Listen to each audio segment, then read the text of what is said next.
Welcome to Bloodbath and Beyond. Today we review Excess Flesh. If Jill can't be like Jennifer, she must destroy her. Brought to us by Midnight Releasing, directed by Patrick Kennelly, and starring Bethany Orr, Mary Loveless, and Wes McGee. Excess Flesh is about Jennifer and Jill, two roommates, both very opposite personalities. Jill is envious of Jen's outgoing personality, party lifestyle, and her good looks. So Jill, filled with jealousy, wants to be just like Jen, no matter the cost. So what do we like? Overall, I'd say this film had a very strong message. This film was about body image and how the ideals of the media and how others perceive us. Considering this is a low-budget indie film, it was well shot, and they used some really interesting techniques when it came to doing close-up shots when people are eating. It was like disgusting at times, especially with the sound effects, because you really feel like that much closer and all you can hear is them chewing, and especially if that's something that you desire.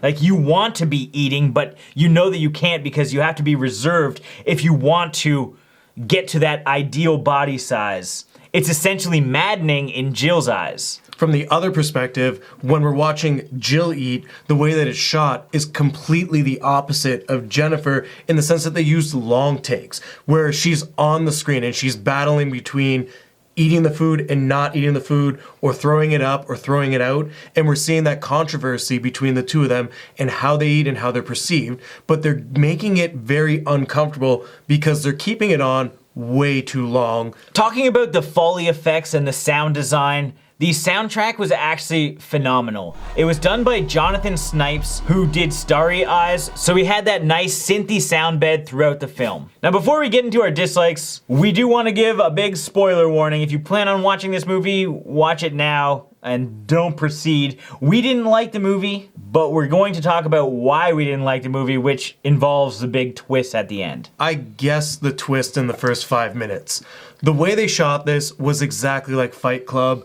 And lo and behold, it's Fight Club. Jill and Jennifer are the same person.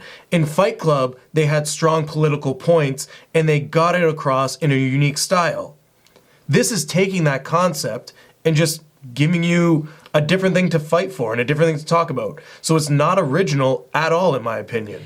And when you can guess the twist at the beginning of the movie, it makes everything else almost useless. All of the little techniques that they're trying to do to trick you or to make you think a little bit, like, doesn't work anymore. Just from even the first time somebody interacts with either of the characters, you'll know. Your name's Jill, right? It's your party? No, it's not, no.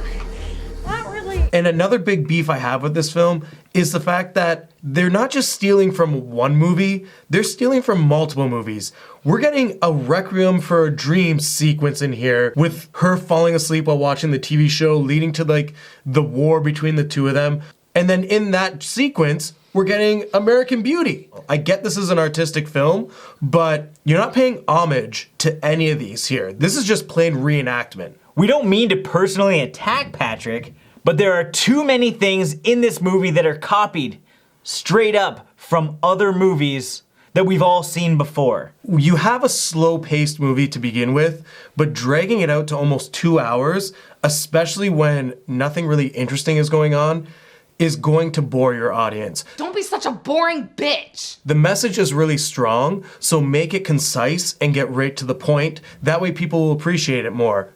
Dragging it out is gonna make people care less about it and lose interest. Examples of this are the long eating scenes. We had Jill eating 3 tubs of macaroni and spitting it into a garbage for 2.5 minutes. That could have been 20 seconds. We got the point. We got the point when Jill started throwing up all of her food. We didn't need to see it 30 times in the movie to understand how she deals with Jen's appetite and her gorging herself. And this leads to another big problem that I had with the film, which is the fact that the director thought that the audience were idiots and they couldn't pick up on what he was throwing out. One can't just go out in public half-dressed looking like that. Yeah, that's what I'm telling her all the time, right? Once again, this is a prime example of a director spoon-feeding us the answers and the plot. And I feel like regurgitating that back to you so you understand.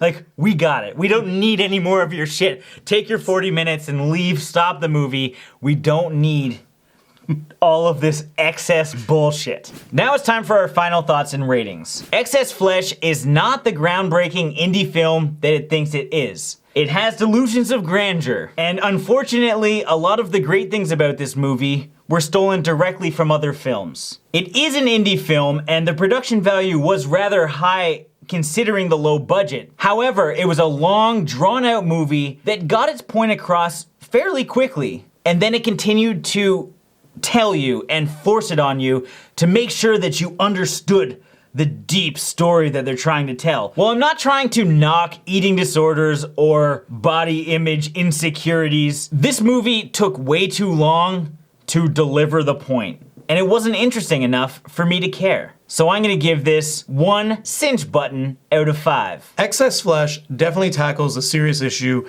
in body image and eating disorders.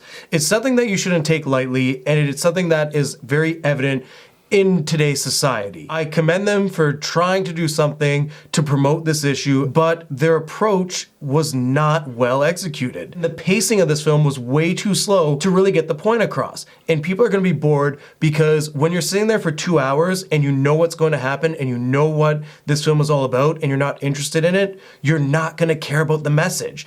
And that's what's most important about this film, is getting the message across. Now with that being said, I'm gonna give this film 0.5 skin flutes out of 5. As always, thank you for watching. Like this video and comment below with your thoughts on the film if you've seen it. If you haven't and you do want to check it out, there are links in the description where you can find it. It's available on Amazon from Midnight Releasing. And if this is your first time here, make sure you subscribe to the channel to stay updated with everything Bloodbath and beyond.